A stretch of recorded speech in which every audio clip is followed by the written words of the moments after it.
of Notre Dame, and that's why we're here with you previewing the centerpiece of it all on Saturday afternoon, Notre Dame women's basketball in the round of 64 of the NCAA tournament at Purcell Pavilion. With JJ Post and Jake Miller, I'm Tyler Reidy. Glad you could join us here today and glad to be with the two of you. So let's start.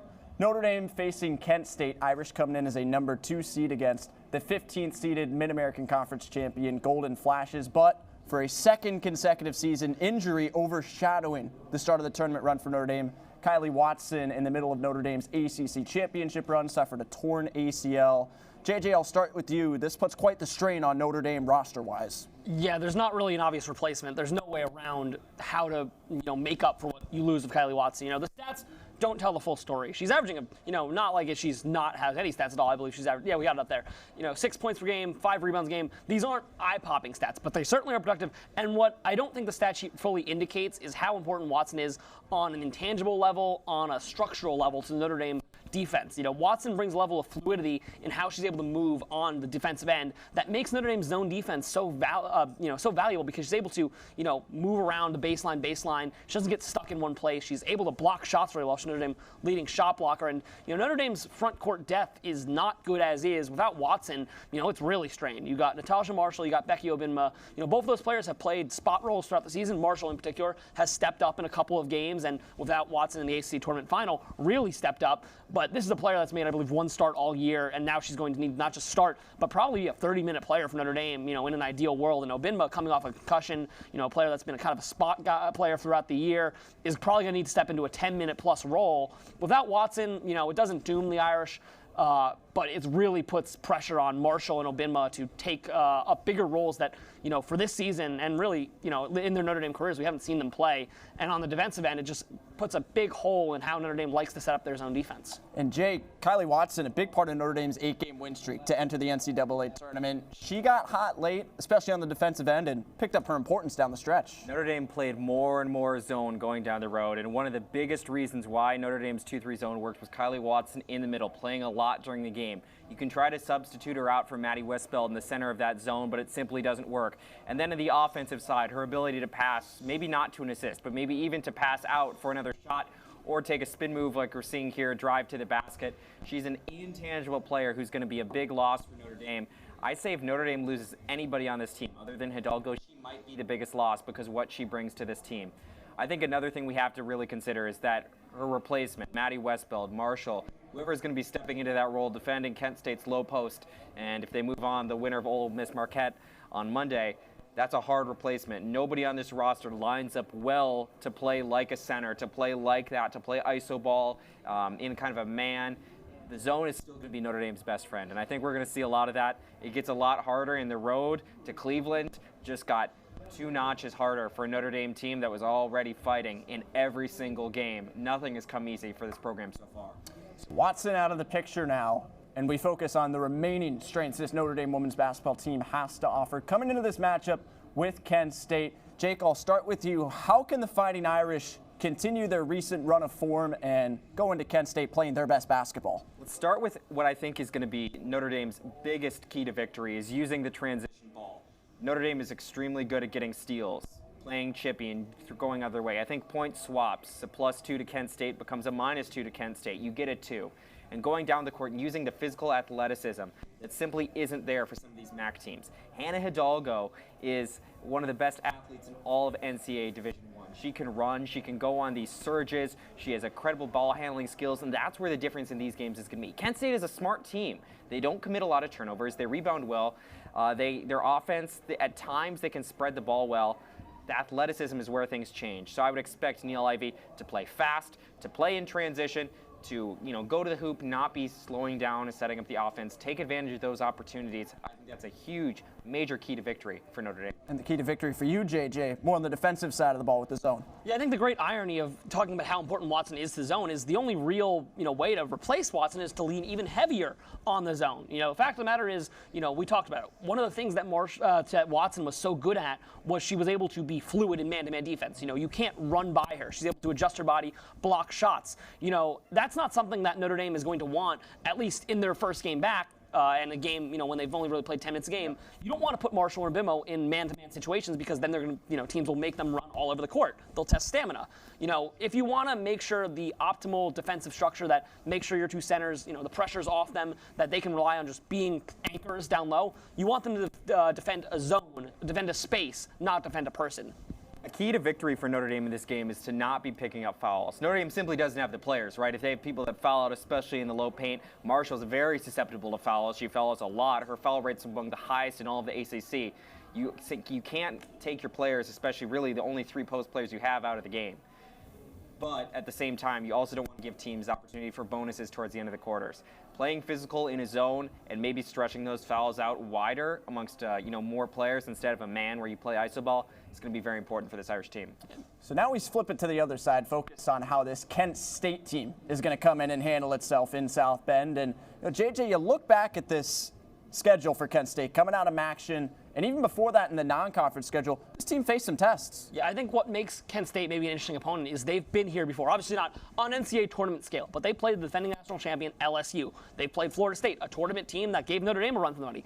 In neither of those games was Kent State especially competitive. They weren't uncompetitive, especially in the Florida State game. But, these weren't games Kent State threatened to upset. But it does give them a sense of, we've been here before. We know what it's like to play in front of a loud, rowdy crowd, a crowd that, and a team that is going to be more athletic, more perhaps highly ranked than you. It gives them a sense of, maybe standing in how they approach this game. And I think sometimes you see, one of the reasons that separates experienced teams from unexperienced teams in the NCAA tournament is they've been there before. They know what it's like to be on that court. They don't look scared by the moment. They are able to embrace the moment. I think Kent State, the fact that they have tested themselves in non-conference, the fact that they, have gone to these neutral and away venues and shown they're willing to step up to the plate, I think gives them a mentality edge. And I don't know if that's going to be enough to bridge what's probably going to be a pretty heavy point spread difference, but it does, I think, give them a little advantage that maybe another team that didn't face as difficult as a non-conference schedule wouldn't have. And then the other thing, we'll touch more on this, is they are a good rebounding team. I believe they are ranked in the top 30, I think 23rd specifically, in defensive rebounding rate in the entire country. And for a Notre Dame team, like we talked about, with lower front court depth, that could be an advantage that Kent State really presses. I'm not sure how much of an advantage that will be. I'm not sure how much it will make up for them if they can press it, but that's something to watch out for if they're able to really exasperate what should be, at least on paper, an advantage for them. And Jake, you were in here watching film on this Kent State team as early as Monday. So what shined through the tape for you and stood out to you about this Golden Flashes team? I think I've watched every sideline cam you can find of this team. No baseline cam, not going that far, but yeah, I watched a lot of tape this year. Let's start with the offense. It's very much a deep team. Unlike Neil Ivey's team, they play 7. No, this is a deep Kent State roster, and they're going to be able to do a lot.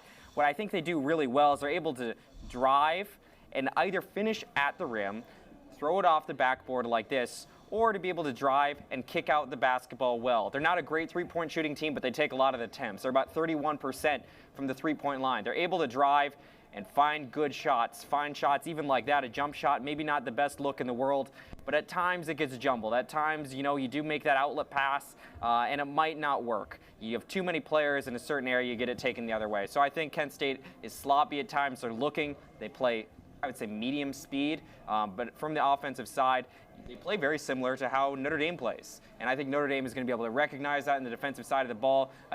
I don't think Kent State is going to be able to break the zone a lot, but I think it's something to watch. On the defensive side, obviously Kent State is a really good defensive rebounding team. They play a lot of zone. They play weird zones, 1-2-2. 2-1-2. And a lot of times in their zones, they're so focused on the ball dominant. Take a look here at how many players are focused on the ball and still are able to get it. You take a look here. Kent State's donning the light blue into the paint, and you have 4 players turning and watching the ball. That's good if you can stop the ball. You can't hear in this baseline cut, able to put it in. Notre Dame knows how to break zones. Notre Dame knows how to play. When teams are focused on the ball, we have players like Sonia Citron. You have players like Anna DeWolf who can make those backdoor cuts, who can pass it out from 3 and kind of have a nice cut. The one last thing I want to take a look at for Kent State is their spacing. It's a team that does not space well on the offensive side of the ball. Oftentimes they're cluttered. Look here, how many Kent State players are right next to the ball? They're not giving themselves space to run the floor, to cut, to screen well. And we have so many players like that, oh, a ball goes away, take it the other way. Sometimes it works because you have players that are clustered and that frees up some space. It kind of magically does here. So you have those 3 players outside of the key right there. You pass the ball, you have a very slow pass that leads to a made 3-point shot. Doesn't always work. It probably does not work in their favor. But I would expect to see a lot of clustered players. That leads to chaos. If it looks rough in the first 6 minutes, watch for Reidy to call a timeout. I wouldn't be overly worried in the long run, though. And one thing to really watch here, I think you could argue Notre Dame has the best player in the country to thrive in that chaos in Hannah Hidalgo, because on the defensive end, when players bunch up, that's when you see Hidalgo at her best. She sticks her hand in there, ball careens around, and then she's out on the transition. On the offensive end, she's so good at drawing fouls that sometimes you feel like she wants to be going into the chaos because she knows if she can get up there, hand to the arm, that's a foul, she's on the line. I think if there was any player most well equipped to see players bodied up and make the most of it, both on the offense and defensive end, it is Hannah Hidalgo, who the size doesn't show it, but her game certainly does.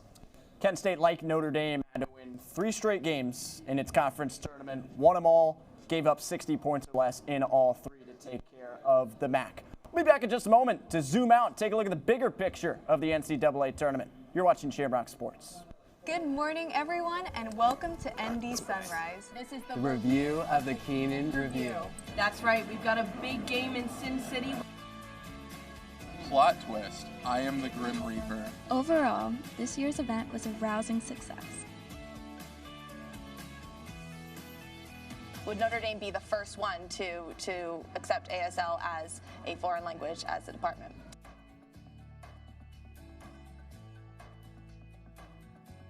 Once again, I'm Elena Morgan from ND Sunrise, signing off.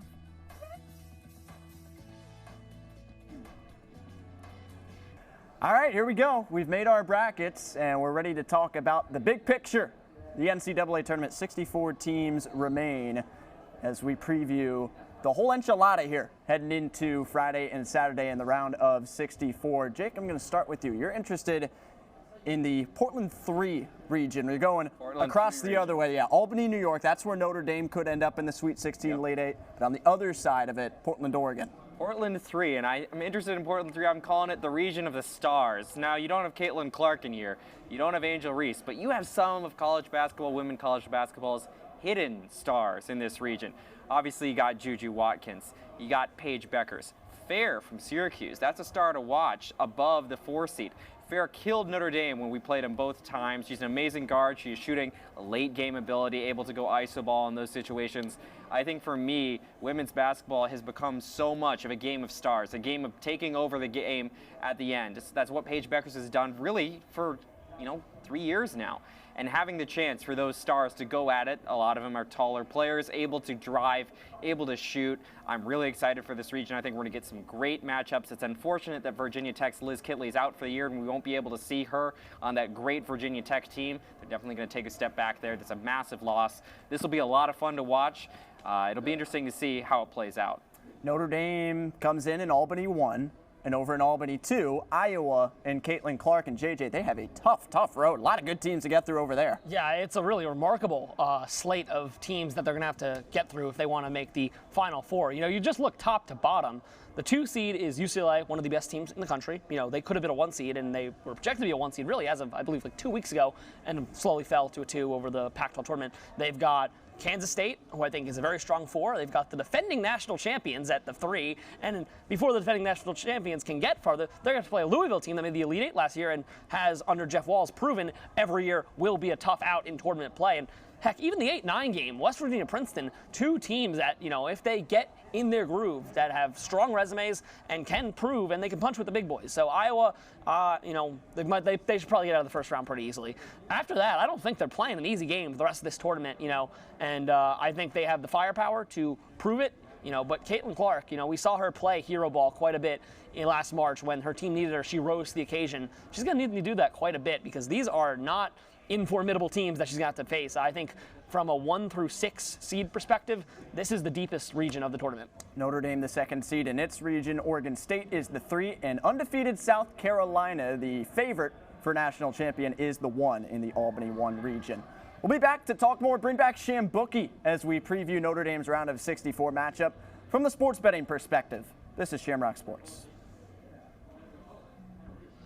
Hi Irish, my name is Elise Dahoney and I'm the Ndtv Director of Operations. If you'd like to support Ndtv, make sure to click on the link on the screen or in our description. It's an Amazon link, will take you straight to the site, and any purchase you make through that link, we receive a small portion of the revenue.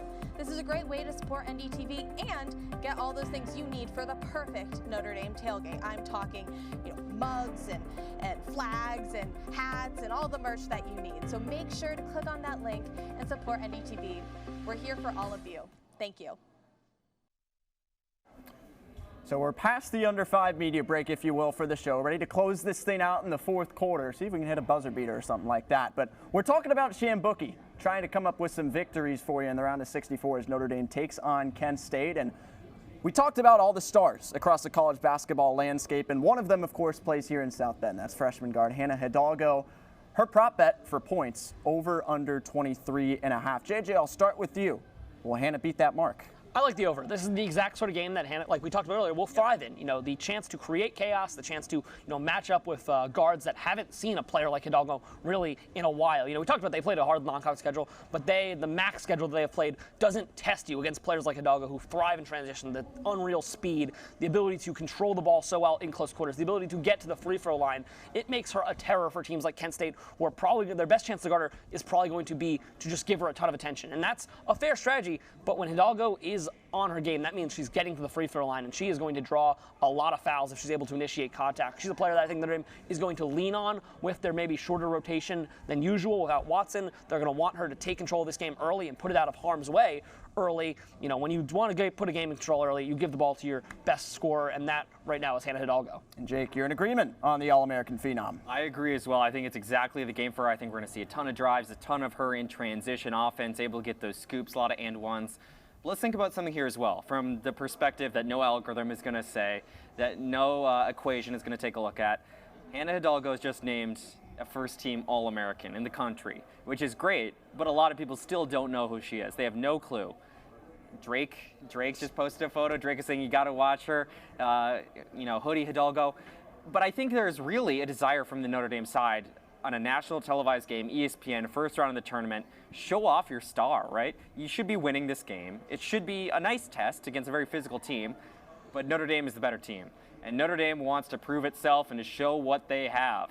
Watch her Coach Ivey to really bring that out. I think it'll be a great day for Hannah, and I think she's going to exceed that average scoring mark over 23.5. Hidalgo has 30-point games against a number of top 6 seeds, Louisville, Connecticut, South Carolina. We'll see if she can do something like that again against Kent State. And more weight on the shoulders as well of Maddie Westbeld with the injury and the absence of Kylie Watson now. Westbeld's rebounding over-under is set at 9. And Jake, you have little doubt about where she's going with that total. Yeah, I'm going to go further.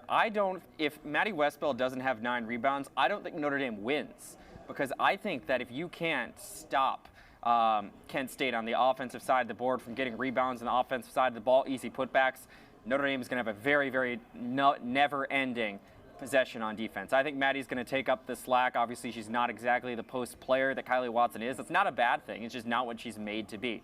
But she has experience playing with some of Kent State's players. She's from Ohio as well. She played AAU ball with them. I think that she gets those 9 rebounds and more. I think she's a big reason for Notre Dame's strength defensively in the post. I think she'll have a nice day, over 9. Maddie Westboards, JJ, what do you think? Yeah, I'm not sure I would go so far to say if she doesn't get 9, they won't win the game, but I do agree. I think it is a very attainable number. I mean, you look at Westbeld over the back half season, she was basically averaging a double-double. Notre Dame knows, I think, that they do not have the type of dominant center that's just going to gobble up rebounds and always be that anchor. And, even when Watson was there, they always wanted to have kind of a committal rebounding process. And Westbeld was a big part of that. And now with Watson out, she's going to be even a bigger part of that. Notre Dame, needs Westbeld to get into gear early because her, Hidalgo, and Citron, I think everyone agrees that big 3 is going to need to be on their game all tournament for Notre Dame to continue advancing. They're going to want Westbeld to get involved, and getting involved doesn't always mean points. It's going to mean rebounds as well. well. This is a nice test for Hidalgo. Kent State's a good rebound. Hidalgo, nice test for Westbeld. Kent State's a good rebounding team. She's going to want to be on her game. Maybe establish herself quite early on as a player. If you're Ole Miss and Marquette, no doubt watching this game before their game, like, hey, this is someone you're going to need to key in on. I'm here. I'm going to stay here, and I'm going to get these boards. I think 9 rebounds is a very attainable number for her. Yeah, glad you brought it up on the other side here in South Bend. 7th-ranked Ole Miss, 10th-seeded Marquette go head-to-head in the round of 64. Winner of that one faces off with the winner of Notre Dame and Kent State. And the line we're focusing on for this one, Irish favored by 31.5. Who's covering? JJ, we'll start with you. I like Kent State to cover, actually. I don't think Notre Dame will have too much trouble with this game, but I also think from a practical standpoint, Notre Dame doesn't want to go up to a 30-point, or they'd be more than happy to, but I don't think they want to take the steps required to go full throttle, pedal to the metal, full 40 minutes. They're going to try for the full 40 minutes, of course, but I think Notre Dame also knows you have a game on Monday if you win this one, and if you come into that game tired, you're going to have two teams, whichever one it is, very, game to take advantage of it. Everyone wants to win in South Bend. Coach Moore, after the Virginia Tech Notre Dame win over Virginia, said as much. This is a place teams want to win. It's an iconic venue in the history of women's college basketball. These teams know the significance of playing here, and obviously Notre Dame's a 2-seed. Teams want to beat them, and they know they're a 2-seed without an anchor down low. Teams will see Notre Dame as a potential upset foe. Well, I mean, not that they wouldn't have the mentality, but teams know what they're facing. If Notre Dame wants to, keep their players ready to go for that game, they're going to want to make sure they take control of this game early. They'd hope they get a 30-point lead early, but that's probably not super realistic. And as the second half goes on, as long as the game's in hand, they're probably going to want to, maybe taper out the rotation a little more, get Hidalgo some rest, get Sitchon some rest, get Westbeld some rest. If Notre Dame's trying to even out the rotation a little bit, I think the dominant firepower to have on offense is probably going to be a little less threatening than Kent State. I think Kent State will, be more than interested in staying in this game, especially because this is their last game of the season if they lose. They know it's win or go home. They will be playing full throttle, pedal to the metal, put out your best 5 every second. And Notre Dame probably, once the game gets up to 20 points or so, is going to be more willing to step off and be like, hey, let's get Becky Obinma some minutes. We need to get her ready. Let's get Nat Marshall some minutes. Let's see how they play together. I'm not saying they should experiment, but it wouldn't surprise me if they try some different things, knowing that, it's going to be a different team coming down the line. I think Kent State could cover this 30-point spread, less because Notre Dame isn't 30 points the better team, and more because Notre Dame is looking to the future. Golden Flashes or Golden Domers? What say you, Jake Miller? I'm going against the spread as well. I think if you take a look at how Kent State played LSU, how Kent State played Florida State, for both those games, very, very close away games at half. Kent State played those teams well. Great teams, great shooting teams. Eventually they pulled off, but in a sense it was because LSU and Florida State were having great shooting days, but also because they needed that. I mean, they knew that Kent State was a powerful team in the MAC. This isn't a random team that you just want a good victory. This is a decent, solid quad victory. So I think for Notre Dame, they don't have so much to play for in this situation. I also think Kent State might benefit from the bonus. Notre Dame has lost games because of mental lapses, throwing passes to nobody, dumb mistakes, middle school level mistakes. Notre Dame will have mental lapses. I don't think they're going to lose the game because of it, but I think some of those mental lapses that are inevitable with a team that plays as fast, plays as physical like this, are going to make that 31-point lead, I just think, a little bit too much for me. I'm going against the spread. All right, there you have it, both of them. Kent State plus 31.5. That'll wrap it up for our edition of Shamrock Sports. Leading into the NCAA Women's Basketball Tournament, March Madness has arrived, and it visits South Bend on Saturday. 2:15 p.m. tip-off between the Fighting Irish and the Golden Flashes of Kent State. And then potentially on Monday, the round of 32 at Purcell Pavilion. For Jake Miller, JJ Post, everyone back behind the scenes and our great crew helping to make today's show a possibility, thank you so much. I'm Tyler Reidy. For everyone on Shamrock Sports, we'll see you next time.